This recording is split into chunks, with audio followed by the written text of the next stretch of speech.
এমন একটি কোরআন থেকে আমরা কথা শুনতে বসেছি।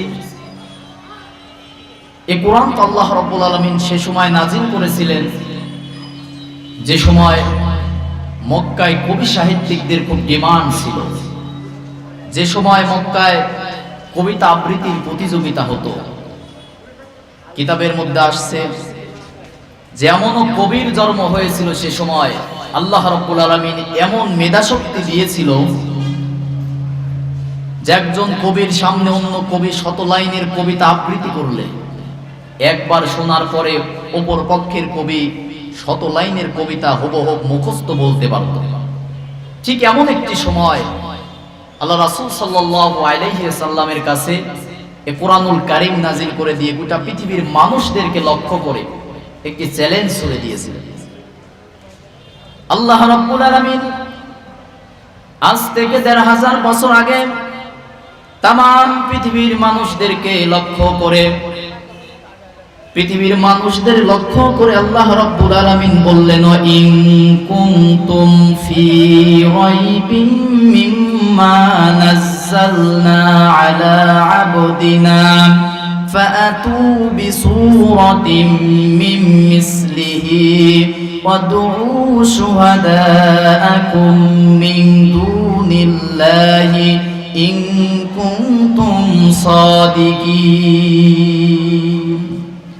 আল্লাহ রাব্বুল আলামিন সূরা বাকারার ২৩ নম্বর আয়াতের মধ্যে চ্যালেঞ্জ করে বললেন যে পৃথিবীর মানুষ, আমি এমন একটি কিতাব, এমন একটি কোরআন তোমাদের সামনে দিলাম। কবি সাহিত্যিকরা তো কবিতা নিয়ে খুব অহংকার, খুব লাফালাফি করত, যেমন একটি কিতাব দিলাম, যদি তোমরা এই কিতাবের মতো কিতাব লেখা তো কখনোই সম্ভব নয়, একটি সূরার মতো একটি সূরা সেটাও পারবা না, একটি আয়াতের মতো একটি আয়াত সেটাও পারবা না, একটা অক্ষরের মতো ফাতু বিসূরাতিন মিন মিসলি, একটা আয়াতের মিন মিসলি কিছু অংশ তোমরা এটার কপি করে নিয়ে আসতে যদি পারো। এই ওপেন চ্যালেঞ্জ দিয়ে আল্লাহ রাব্বুল আলামিন কবি সাহিত্যিকদেরকে দিলেন। আজ থেকে প্রায় ১৫০০ বছর হয়ে গেল। সেই সময় কত বড় বড় কবি আসলো, এই চ্যালেঞ্জ মোকাবেলা করা তো দূরে থাক, এই চ্যালেঞ্জ গ্রহণ করার মতো দুঃসাহস আজ পর্যন্ত কেউ দেখাতে পারে নাই। কারণ আল্লাহ রাব্বুল আলামিন শুধু তাই নয়, ওয়া ইন কুনতুম ফি রাইবিন, আল্লাহ রাব্বুল আলামিন বলতেছেন যে তোমরা মানুষ বুদ্ধিজীবী যারা আছো তারা তো পারবাই না, যদি জিনদের মধ্যে থেকে বুদ্ধিজীবীকে একত্রিত করো, মানুষ এবং জিন মিলিত হওয়ার পরেও এই কোরআনের মতো একটা কোরআন রচনা করা কোশ্চিন কালেও সম্ভব না।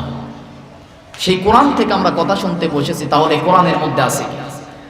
আল্লাহ রাব্বুল আলামিন পবিত্র কোরআনুল কারীমে সূরা আনআমের ১১৫ নম্বর আয়াতের মধ্যে বলেন, তাম্মাত কালিমাতু রাব্বিকা সিদকাও ওয়া আদলা লা মুবাদদিলা লিকালিমাতিহি ওয়া হুয়াস সামিউল আলিম। ওতাম্মাত কালিমা, হে নবী আপনার রবের কালিমা, তাম্মাত পরিপূর্ণ, ওতাম্মাত কালিমাতু রব্বিকা, হে নবী আপনার রবের কালিমা পরিপূর্ণ দুইটা বিষয় দিয়ে। এক, রব্বিকা সিদক, আপনার রবের কালিমা এক নম্বরে আমি আল্লাহ যা দিয়েছি, যতটুকু দিয়েছি সব আমি আল্লাহ সত্য দিয়ে পরিপূর্ণ করে দিয়েছি, সিদক। দ্বিতীয় নম্বরে কোরআনের মধ্যে আমি আল্লাহ যা দিয়েছি ও আদলা, ন্যায় নিষ্ঠা দিয়ে পরিপূর্ণ করে দিয়েছি। লক্ষ্য রাখেন আয়াতের দিকে, আল্লাহ রাব্বুল আলামিন বলতেছেন এই কোরআনের মধ্যে আমি আল্লাহ দুইটা জিনিস দিলাম, এক নম্বরে সিদক, দুই নম্বরে হচ্ছে আদলা। এক নম্বরে যা দিলাম, যতটুকু দিলাম সব সত্য, দ্বিতীয় নম্বরে ন্যায় ইনসাফ দিয়ে আমি আল্লাহ পরিপূর্ণ করে দিয়েছি। লা মুবাদদিলা লিকালিমাতিহি, কোন মানুষের সাধ্য নাই, সাহস নাই, শক্তি নাই এই কিতাবের কোনো পরিবর্তন করে, এই কিতাবের কোনো রদ বদল করে। তাহলে প্রথম চ্যালেঞ্জ, কোরআনের মতো কোরআন লেখা সম্ভব নয়। দ্বিতীয়ত বললেন তাহলে কোরআনের মধ্যে সত্য ন্যায় দিয়ে পরিপূর্ণ করে দিয়েছি। পৃথিবীর মানুষ এই চ্যালেঞ্জ আজও পর্যন্ত গ্রহণ করতে পারেনি। সে কোরআন থেকে আমরা কথা শুনতে বসেছি, কোরআনের মধ্যে আছে কি?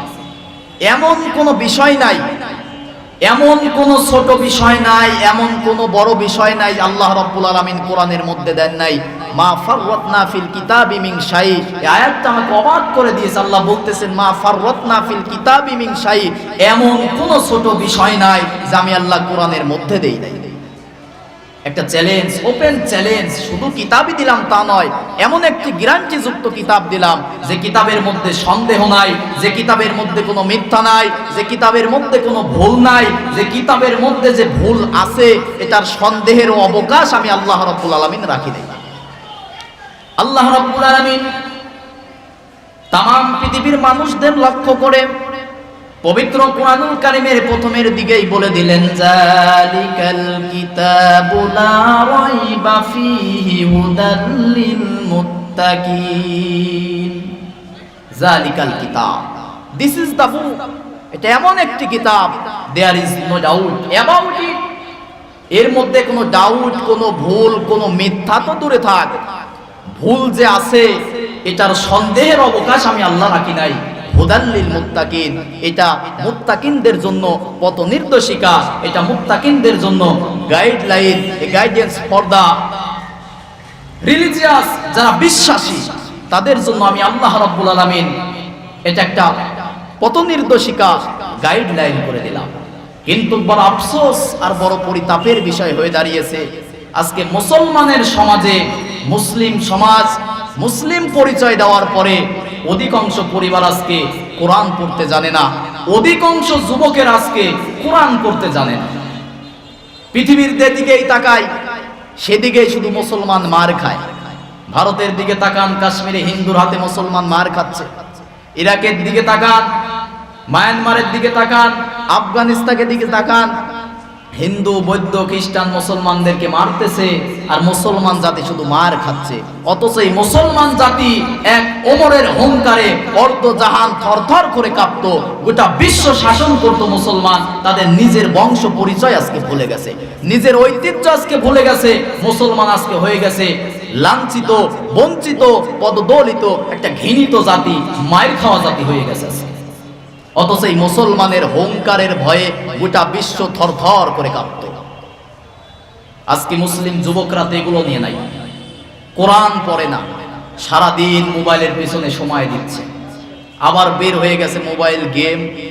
আগে যা পড়াশোনা থাকতো, মাঝে করোনা এসে অনলাইন ক্লাসের নামে প্রতিটা যুবকের হাতে আজকে অ্যান্ড্রয়েড ফোন চলে গেছে।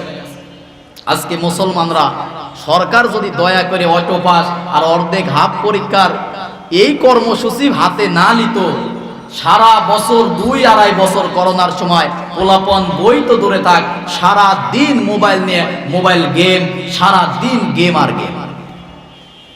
অবাক করা বিষয়, আজকে মুসলিম জাতির কি করে পরিবর্তন হবে? এ যুবকের হাতে কিভাবে দিন কায়েম হবে? নেশায় পড়ে আছে, মোবাইলের নেশায় ধর ধর মার মার সারা দিন খেলতেছে। যারা মোবাইলের নেশায় নাই ওরা লাগে আছে রিলেশনশিপের পিছনে, একটা মেয়ের পিছনে দৌড়াচ্ছে দৌড়াচ্ছে মুসলমান যুবক। হারাম, ওয়ালা তাকরাবুজ জিনা। আল্লাহ রাব্বুল আলামিন বলতেছেন যে জিনা তো দূরে থাক, জিনার ধারে কাছেও যায় না। আজকে মুসলমানের সন্তানেরা স্কুল, মহিলা কলেজ, গার্লস স্কুলের সামনে এতিমের বাচ্চার মতো ফেলিয়ে দাঁড়িয়ে থাকে। কখন বের হবে, এক ঝলক মুস্কি হাসি দিবে, সেটা দেখার জন্য যুবকরা আজকে ঘন্টার পর ঘন্টা দাঁড়িয়ে থাকে। কোরআন পড়তে জানে না, হাদিস পড়তে জানে না, অনার্স মাস্টার্স করতেছে। বড় আফসোস আর বড় পরিতাপের বিষয়, খারাপ লাগে মুসলমানের ঘরে জন্ম নিয়ে মুসলমান যুবক অনার্স মাস্টার্স করে আসে, কোরআনের একটা আয়াত বলতে পারে না, হাদিসের একটা ইবারত বলতে পারে না, সহি শুদ্ধভাবে কোরআন পড়তে জানে না, ইসলামের মৌলিক শিক্ষা জানে না। ও কিসের মুসলমান? শুধু নামের আগে মোহাম্মদ, নামের শেষে হোসেন আলী ব্যবহার করে। আদমশুমারি, এখন আবার জনশুমারির নামের তালিকায় ধর্মীয়ভাবে শুধু মুসলমান, আর বাপদাদা ছোট থাকতে খাতনা করে মুসলমানি করে দিয়েছে। এই মুসলমান কাজে কর্মে আজকে মুসলমান নাই, এই জন্য গোটা বিশ্বে মারি খাচ্ছে। আমি তো আমার গবেষণা অনুযায়ী, আমি ভার্সিটিতে পড়াশোনার তাগিদে আল্লাহ পাক আমাকে বিভিন্ন বিশ্ববিদ্যালয়ে নিয়ে গেছে। তো অনেক বিশ্ববিদ্যালয় আমার নিজের চোখে দেখা, সেখানে দেখেছি যে যুবকদের অধপতনের যতগুলো কারণ আছে, এটা আমার চিন্তাধারা থেকে বলতেছি, আপনাদের ভিন্ন মত থাকতে পারে। খারাপ হওয়ার পিছনে যতগুলো কারণ দেখেছি, যে সারাদিন মোবাইল গেম টেম পর্নোগ্রাফিতে আসক্ত, সারাদিন এগুলো নিয়ে পড়ে আছে, কেউ কেউ রিলেশনশিপ নিয়ে পড়ে আছে, কেউ কেউ নেশা মাদকের মধ্যে জড়িয়ে আছে। অবাক করা বিষয়, মদ গাঁজা বিড়ি সিগারেট তো এখন যে হারে চলে, পোলাপান প্রাইমারি স্কুলের ওয়ালে লেখা থাকে ধূমপান মুক্ত বিদ্যালয়। কে প্রাইমারির পোলাপান কি ধূমপান করবে? এ বিদ্যালয় আবার ধূমপান মুক্ত হবে কি করে? প্রাইমারি স্কুলের ব্যানারে ওয়ালে লেখা থাকে যে ধূমপান মুক্ত বিদ্যালয়, 1 থেকে 5 পর্যন্ত যাওয়া লাগে না। 3-4 পোলাপান এখন সিগারেট খাওয়া ধরে গেছে। তো যদি 5 পর্যন্ত যাওয়ার আগেই যদি সিগারেট খায়, ও 6 থেকে 10-এর মধ্যে গাঁজা ভান খাওয়া শুরু করবে। আর মদ গাঁজা স্কুল কলেজ ভার্সিটিতে পড়েই আছে, ওই লেভেলে গেলে উন্মুক্ত জীবন, তখন মাদকের মধ্যে জড়িয়ে যাচ্ছে। ধরা পড়ে, মাঝে মাঝে দেখাচ্ছে পুলিশ প্রশাসন ধরতেছে, সরকার হিমশিম খেয়ে যাচ্ছে। আমাদের কাছে মাঝে মাঝে রাষ্ট্রীয়ভাবে চিঠি আসে যে হুজুর মসজিদের মেম্বার একটু মাদকের বিরুদ্ধে বলবেন। আসে মাদক নিয়ে বলতেছে, মাদক নিয়ে পড়ে আছে আজকে যুবকরা। কোরআন পড়ে না, কোরআন বোঝে না, কোরআনের কাছে নাই আজকে তারা। এজন্য পৃথিবীর প্রতিটা প্রান্তে আজকে যেখানেই মুসলমান সেখানেই মার খাচ্ছে। আপনাকে কোরআন পড়তে হবে। আপনার জীবন, আপনার আদর্শ, আপনার চরিত্র, আপনার সমাজ, আপনার পরিবার, আপনার দেশ, আপনার রাষ্ট্র পরিবর্তন করতে হলে কোরআন পড়া ছাড়া, কোরআন বোঝা ছাড়া, কোরআন আমল করা ছাড়া, কোরআনে জমিনে কায়েম করা ছাড়া এ রাষ্ট্রে, এ পৃথিবীতে, এ দুনিয়াতে কখন আপনি শান্তি আশা করতে পারবেন না। গোটা পৃথিবী অশান্তির আগুন আজকে দাও দাও করে জ্বলতেছে। বিশ্ব নবী এমন একটি সময় পৃথিবীতে আসছিল, যে সময় কাবার চত্বরে প্রতিদিন খুন হতো। নারীর কোনো দাম ছিল না, নারীর সতীত্বের কোনো দাম ছিল না, নারীকে ভোগের পণ্য করে ব্যবহার করা হতো। মানুষকে আজকের মতো গরু ছাগল যেভাবে বিক্রি করা হয়, মানুষকে হাটে বাজারে গরু ছাগলের মতো বিক্রি করা হতো। দাস দাসীর প্রথা ছিল। ইসলাম এসে নারীর মর্যাদা দিল, বিশ্ব নবী এসে নারীর মর্যাদা দিল, এ কোরআন, এ নবী এসে শ্রমিকের অধিকার দিল, মানুষের দাম দিল। এ কোরআনের আগে পৃথিবীতে কেউ এ দাম দিতে পারে নাই, নারীর দাম দিতে পারে নাই। সেই সময় মানুষরা ছিল নারীর সতীত্ব হরণকারী। আল্লাহর রাসূল সাল্লাল্লাহু আলাইহি ওয়াসাল্লাম এই কোরআন দিয়ে এমন একটি শিক্ষা দিলেন, যারা নারীর সতীত্ব হরণকারী ছিল তারা নারী সতীত্বের রক্ষাদার হয়ে গেল। বিশ্ব নবী এমন একটি সময় আসলো, মানুষ খুন গুম জেনা বেবিচার অত্যাচার জুলুম। চাচা ইরশাদ বলেই গেছে যে বাংলাদেশের যে পরিস্থিতি, ঘরে থাকলে খুন, বাইরে থাকলে গুম, তাই শুরু হচ্ছে। কেন? এটা কোরআন থেকে আজকে মানুষ অনেক দূরে চলে গেছে। কাবাও এইটা ছিল। বিশ্ব নবী তাহলে চিন্তা করলো, এই মানুষগুলোকে কি করে ভালো করা যায়, এই মানুষগুলোকে আমি কি করে ভালো করব। 15টি বছর জাবালে নূর তথা হেরা গুহার মধ্যে চিন্তা ভাবনা করলেন যে এই মানুষগুলোকে কি করে পরিবর্তন করা যায়। বিশ্ব নবী 15টি বছর চিন্তা ভাবনা করার পরে আল্লাহ রাব্বুল আলামিন সর্বপ্রথম পৃথিবীর মানুষদেরকে লক্ষ্য করে বিশ্ব নবীর কাছে প্রথম ওহী নাজিল করে দিলেন। আল্লাহ রাব্বুল আলামিন তাম পৃথিবীর মানুষদেরকে লক্ষ্য করে বিশ্ব নবীর কাছে প্রথম ওহী যেটা নাজিল করে দিলেন, আল্লাহ রাব্বুল আলামিন বলেন, হে নবী, মক্কার এই মানুষদের যদি ভাগ্যের পরিবর্তন করতে চান, আদর্শের পরিবর্তন করতে চান, চরিত্রের পরিবর্তন করতে চান, এই খুন গুম জেনা বেবিচার অত্যাচার জুলুম অবিচার যদি আপনি বন্ধ করতে চান, আপনাকে পড়তে হবে প্রথম ওহী। আল্লাহ রাব্বুল আলামিন পবিত্র কোরআনুল কারীমে সূরা আলাকের প্রথম 5টি আয়াত নাজিল করে দিয়ে বললেন, ইকরা বিসমি রাব্বিকাল্লাযী খলাক খলাকাল ইনসানা মিন আলাক ইকরা রাব্বুকাল আকরামুল্লাযী আল্লামা বিল কলাম আল্লামাল ইনসানা মা লাম ইয়ালাম। আল্লাহ রাব্বুল আলামিন বলেন, ইকরা, হে নবী আপনি পড়ুন, বিসমি রাব্বিকাল্লাযী খলাক, আপনার রবের নামে আপনি পড়ুন, যে রব আপনাকে সৃষ্টি করেছে। খলাকাল ইনসানা মিন আলাক, জমাট বাঁধা রক্ত থেকে আপনাকে সৃষ্টি করেছে। আপনার রবের নামে আপনাকে পড়তে হবে। আপনার রবের নামে আপনি পড়ুন। এই মক্কার পরিবর্তন যদি আপনি করতে চান, এই খুন গুম জেনা ব্যভিচার যদি আপনি বন্ধ করতে চান, আপনাকে রবের নামে পড়তে হবে। এই কোরআনের শিক্ষার সিলেবাসের মধ্যে ঢোকাতে হবে। ক্লাস 1 থেকে শুরু করে স্কুল কলেজ ইউনিভার্সিটিতে 100 মার্কের কোরআন বাধ্যতামূলক করতে হবে। তাহলে যদি কলেজ ক্যাম্পাসে বিশ্ববিদ্যালয়ের ক্যাম্পাসে যদি আপনি ধর্ষণ মুক্ত করতে চান, ক্যাম্পাসগুলোকে যদি সন্ত্রাস মুক্ত করতে চান, ক্যাম্পাসগুলোকে যদি আপনি সাদাবাজ মুক্ত করতে চান, কোরআনের শিক্ষা ছাড়া, আল্লাহর ভয় ছাড়া, কোরআন দিয়ে মানুষের মনে তাকওয়া সৃষ্টি করা ছাড়া দ্বিতীয় কোনো রাস্তার পথ খোলা নাই। 100 মার্কের যদি বাধ্যতামূলক ক্লাস 1 থেকে স্কুল কলেজ ভার্সিটিতে আপনি 100 মার্কের কোরআনের শিক্ষা দিতে পারেন, শুধুমাত্র তারা অনার্স মাস্টার্স লেখাপড়া করে উচ্চ শিক্ষিত হবে না, এক একজন কোরআনের হাফেজ হবে, কোরআনের আলেম হবে। তিনি নিজে অনার্স মাস্টার্স ডক্টরেট করার পরে ওসি হবে, ডিসি হবে, এসপি হবে, টিওনো হবে, ইওনো হবে, পাশাপাশি ইমামতি করারও যোগ্যতা রাখবে। আজকে অনেক মঞ্চে তো আমরা কথা বলি, অনেক সভাপতি, অনেক সেক্রেটারি, প্রধান অতিথিরা এসে কথা বলে যে আমরা বক্তব্য দিতে যে কোরআনের আয়াত তেলাওয়াত করে লাকুম দীনুকুম ওয়ালিয়া দিন, বুখারী শরীফের 40 পারা অশুদ্ধ তেলাওয়াত করে, গর্বের সাথে অশুদ্ধ তেলাওয়াত মঞ্চে সে করতেছে। আল্লাহ রাসূল সাল্লাল্লাহু আলাইহি সাল্লামকে বলেছেন অরতিলিল কুরআনা তারতিলা, কোরআনের মধ্যে আছে। আল্লাহ রাব্বুল আলামিন বলেন যে তারতিলের সাথে সহি শুদ্ধভাবে কোরআন তেলাওয়াত করো। এই আয়াতের ব্যাখ্যায় হাদিস দিয়েছেন যে অশুদ্ধ তেলাওয়াত করলে, শুদ্ধ তেলাওয়াত করলে যেরকম সওয়াব পাওয়া যায়, অশুদ্ধ তেলাওয়াত করলে কোরআন তাদের প্রতি অভিশাপ দেয়, লানত করে। কোরআন তেলাওয়াত করে যদি জাহান্নামে যাওয়া লাগে তো তেলাওয়াত করে লাভ কি? অশুদ্ধ তেলাওয়াত করতেছে নেতারা এসে আয়াত বলে, আরে আয়াত বলতেছে, একটাও মদ মাকরাজ গুনাহ কিচ্ছু ঠিক নাই বলতেছে। তোর তো বলার দরকার কি? যেগুলো পারিস না বলার দরকার কি? এই জন্য আপনাকে শুদ্ধ কোরআন তেলাওয়াত করতে হবে। যে কথা থেকে এত দূর আসলাম, এই সমাজের পরিবর্তন করতে হলে কোরআনের শিক্ষা বাধ্যতামূলক আপনাকে করতেই হবে।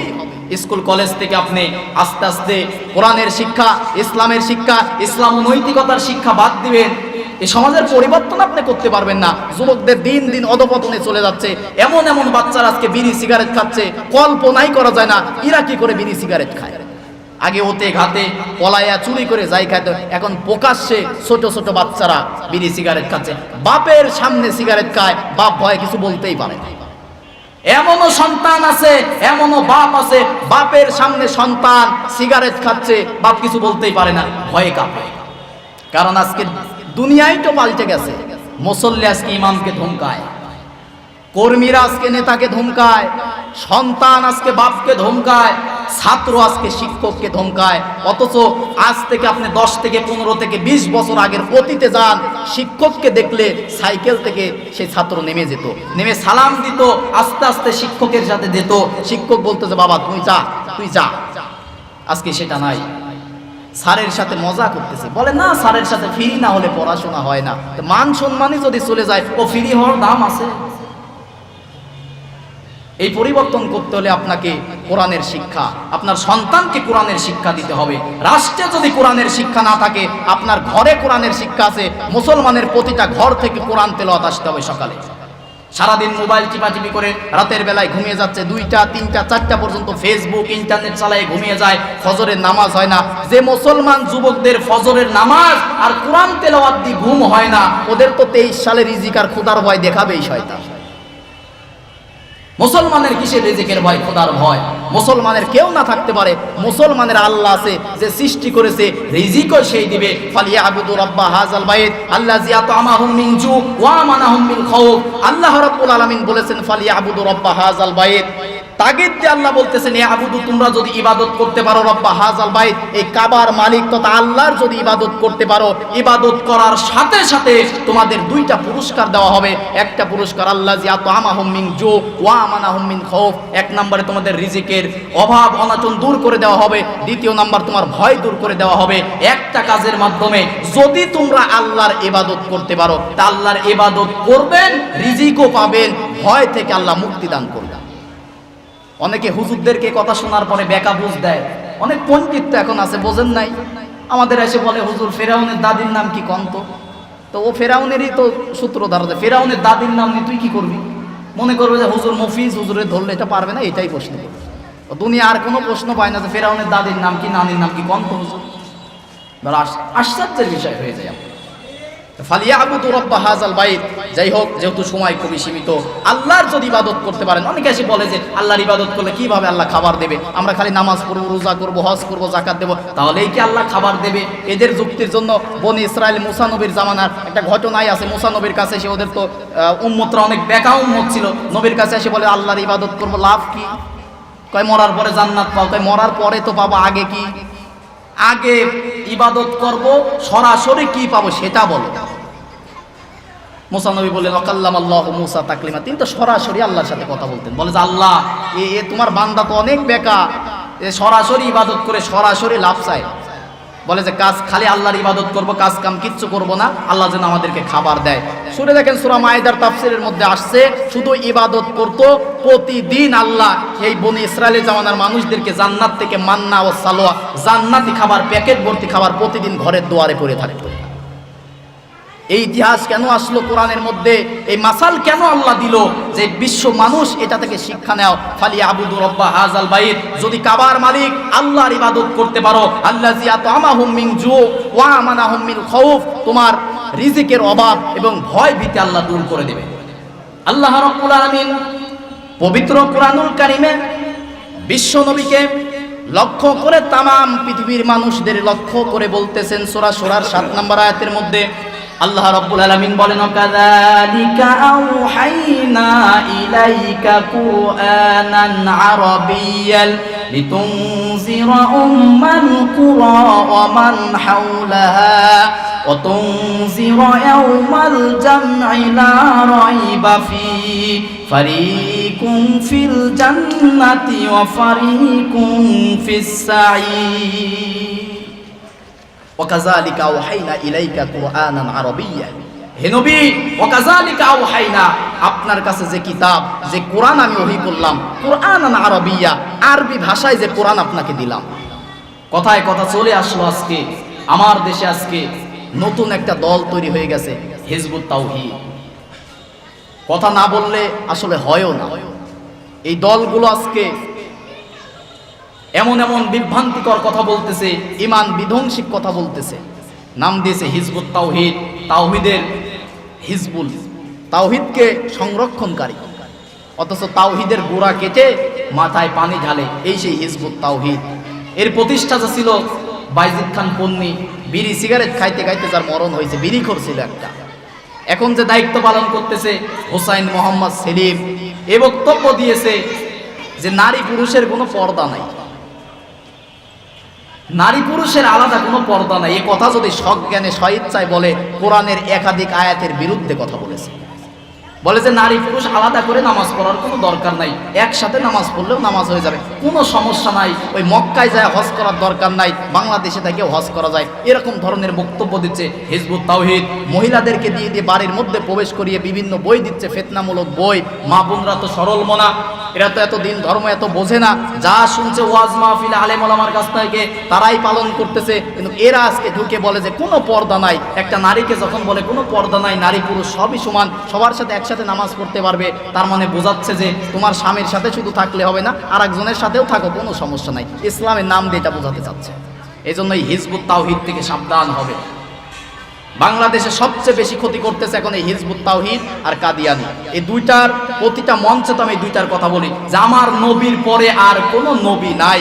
আর এই কাদিয়ানি যারা আছে এরা বলে যে না, নবীর পরেও নবী আছে। প্রায় 32 নাম্বার নবী নিয়ে এসে এই ভারতের মির্জা গোলাম আহমদ কাদিয়ানিকে তারা নবী বানিয়েছে। অথচ সূরা আহজাবের 40 নম্বর আয়াতের মধ্যে আল্লাহ রাব্বুল আলামিন বলেছেন মা কানা মুহাম্মদ আবা আহাদিম মির রিজালিকুম ওয়ালাকিন রাসূলুল্লাহি ওয়া খাতামান নাবিয়্যিন। মা কানা মুহাম্মদ, হে মুহাম্মদ আপনি, আবা আহাদিম মির রিজালিকুম, রিজাল শব্দের শাব্দিক অর্থ, রিজাল বলা হয় হচ্ছে সেই পুরুষকে, এডাল পুরুষ যার প্রাপ্ত বয়স্ক হয়েছে। নবীকে বলতেছেন হে মুহাম্মদ, আগে মোহাম্মদ বলতেছে। কোরআনে সরাসরি 4টা জায়গায় মোহাম্মদ শব্দ এসেছে, যত জায়গায় এসেছে আল্লাহ রাব্বুল আলামিন সম্মানার্থে রসুল শব্দ ব্যবহার করেছে। এখানে প্রথম মোহাম্মদ বলে বলতেছেন জিরা উম্মাল কুরা ওয়া মান হাওলাহা, এবং লিতুনজিরা, এই কোরআন দিয়ে আপনি জাতির মানুষদেরকে সতর্ক করুন, সাবধান করুন, ভয় দেখান, লিতুনজির তাদেরকে সতর্ক করুন, উম্মাল কুরা এই মক্কার মানুষদেরকে, ওমান হাওলাহা এবং এর চারপাশে যে মানুষগুলো আছে তাদেরকে, ইয়াউমাল জামিআ লা রাইবা ফি এবং আপনি তাদেরকেও সতর্ক করুন এই দিন সম্পর্কে, ইয়াউমাল জামি জমা হওয়ার দিন সম্পর্কে তথা কিয়ামতের দিন সম্পর্কে মানুষদেরকে সতর্ক করুন, লা রাইবা ফি যে দিন সম্পর্কে কোনো সন্দেহ নাই, ফারিকুম ফিল জান্নাতি ওয়া ফারিকুম ফিস সাঈর সেই দিন মানুষের মধ্যে মাত্র দল হবে দুইটা, একটা দল যাবে জান্নাতে আর একটা দল হবে জাহান্নামে। পৃথিবীর দিকে আজকে তাকান, হাজার হাজার শত শত দল হয়ে গেছে, একটাবার চিন্তা করে না যে আমি জান্নাতের দলে আছি নাকি জাহান্নামের দলে আছি, অথচ কিয়ামতের দিন দল হবে মাত্র দুইটা। আজকে তো আমি আমাদের আলেম সমাজকেই বলি, শেখ আহমদুল্লাহ হাফিজাহুল্লাহ বলেছিলেন যে এক দাড়ি পাল্লায় হয়তোবা 10-15-20টা ব্যাঙ মাপা যায়, কিন্তু আলেমদেরকে মাপা যায় না। এমন একটা অবস্থা হয়ে গেছে, এক হুজুর আর এক হুজুরকে দেখতে পারে না, এক হুজুর আর এক হুজুরকে দেখতে পারে না, এক ইমাম আর এক ইমামকে দেখতে পারে না, উদারতা ভালোবাসা দেখাতে পারে না। এই জন্যই তো বাংলাদেশে হুজুররা মার খাচ্ছে। মার খাওয়ার পিছনে যত কারণ হুজুরে